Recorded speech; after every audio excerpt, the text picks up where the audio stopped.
Indonesia tahun 1950. Pemberontakan DI atau TTI pada beberapa daerah di Indonesia. Pemberontakan DI Darul Islam atau TII, Tentara Islam Indonesia, atau yang dikenal dengan pemberontakan DI TTI, adalah sebuah gerakan yang bertujuan mendirikan negara Islam di Indonesia. Pemberontakan ini bermula di Jawa Barat dan menyebar ke berbagai daerah lain. Para pemimpin DI TTI di berbagai daerah pun berbeda-beda. Pemberontakan pertama DI TTI terjadi di Jawa Barat. Di Jawa Barat sendiri, DI TTI terjadi pada tanggal 7 Agustus 1949. Pemberontakan ini dipimpin oleh Kartosuwiryo. Pemberontakan ini dilatar belakangi oleh ketidakpuasan Kartosuwiryo terhadap kemerdekaan Republik Indonesia saat itu. Kemerdekaan RI dibayang-bayangi kehadiran Belanda yang ingin berkuasa atas Indonesia, terutama setelah Perjanjian Renville yang ditandatangani pada tahun 1948. Menurut Kartosuwiryo, perjanjian ini dianggap tidak melindungi warga Jawa Barat. Akibatnya, Kartosuwiryo memilih mendirikan negara Islam, yaitu Negara Islam Indonesia atau yang dikenal NII, yang ia pimpin sendiri. Sejak saat itu, pergerakan NII semakin berkembang, terutama setelah mendapat dukungan dari daerah-daerah lain yang juga merasakan ketidakpuasan terhadap RI. Kartosuwiryo memproklamasikan berdirinya NII melalui maklumat pemerintah nomor 2/7 yang disebut juga bahwa 17 Agustus 1945 adalah akhir kehidupan Indonesia. Untuk menanggulangi pemberontakan ini, pemerintah mengeluarkan peraturan nomor 59 tahun 1958 yang berisi penumpasan DI TTI. Salah satu caranya adalah dengan menurunkan pasukan Kodam Siliwangi dan memberlakukan taktik pagar betis guna mempersempit ruang gerak DI TTI. Pada akhirnya, Kartosuwiryo berhasil dibekuk oleh Letnan Suhanda, pemimpin Kompi C Batalion Liga 28 Kujang II Siliwangi. Kedua, pemberontakan DI TTI di Jawa Tengah. Pemberontakan di Jawa Tengah dipimpin oleh Amir Patah. Pemberontakan ini berlangsung sekitar tahun 1949 sampai 1950.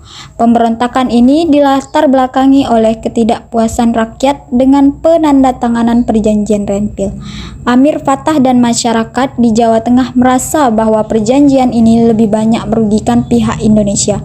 Salah satunya terjadi persengketaan di wilayah Pekalongan, Jawa Tengah. Akhirnya, pada tanggal 23 Agustus 1949, Amir Patah bersama kelompoknya memutuskan bergabung dalam NII yang dipelopori oleh Kartosuwiryo. Sejak saat itu, Amir Patah langsung melancarkan beberapa serangan terhadap TNI dan beberapa desa seperti Desa Rokeh di Jati dan Pager Barang.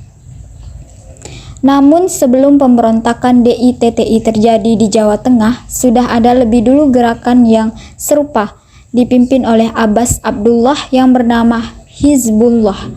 Untuk menumpas pemberontakan ini, TNI membentuk Gerakan Benteng Nasional atau GBN yang dipimpin oleh Letnan Kolonel Sarbini, Letkol Bahrum, dan Letkol Ahmad Yani.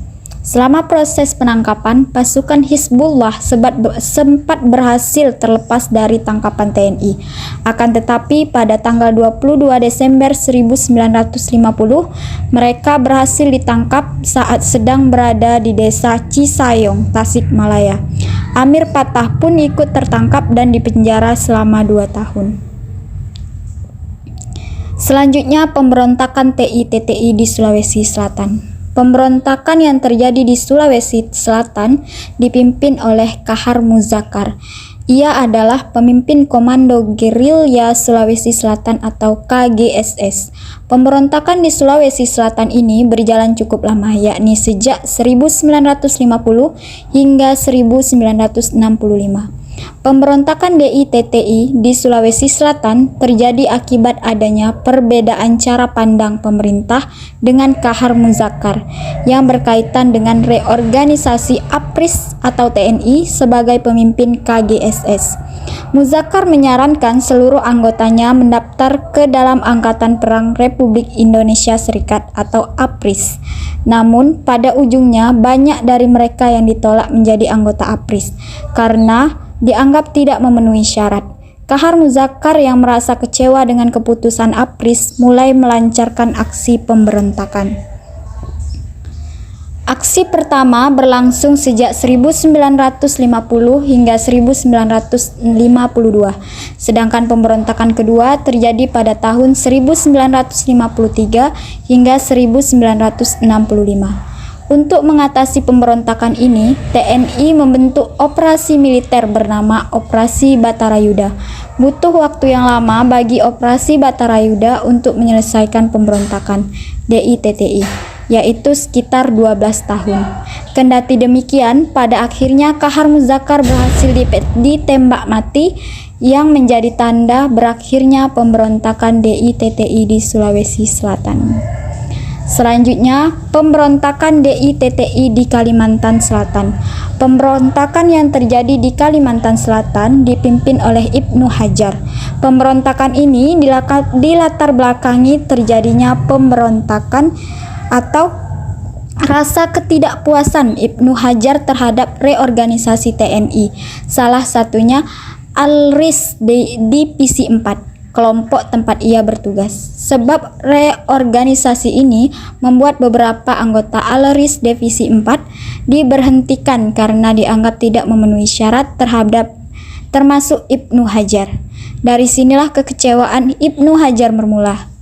Ia kemudian membentuk pasukan gerilya sendiri bernama Kesatuan Rakyat yang Tertindas. Ia melakukan penyerangan pertama ke Kesatuan Tentara di Kalimantan Selatan pada bulan Maret 1950. Bersamaan dengan itu, jumlah pasukan Ibnu Hajar semakin bertambah dari 60 menjadi 250 orang. Menanggapi hal ini, pemerintah masih bersikap baik dan menerima Ibnu Hajar yang saat itu menyerahkan diri. Bahkan ia diterima kembali ke dalam APRIS. Namun, setelah diberi persenjataan lengkap, Ibnu Hajar melarikan diri dan melanjutkan pemberontakannya. Ibnu Hajar sempat bersembunyi di dalam hutan guna menghindari kejaran TNI. Akan tetapi, setelah diberi janji pengampunan, Ibnu Hajar bersedia menyerahkan diri pada tahun 1963. Ia sempat ditahan selama 2 tahun sebelum dikirim ke Jakarta dan menjalani proses pengadilan di Mahkamah Militer pada tanggal 11 Maret 1965. Keputusan akhir yang didapat oleh Ibnu Hajar dijatuhi hukuman mati. Ia pun meninggal dunia pada tanggal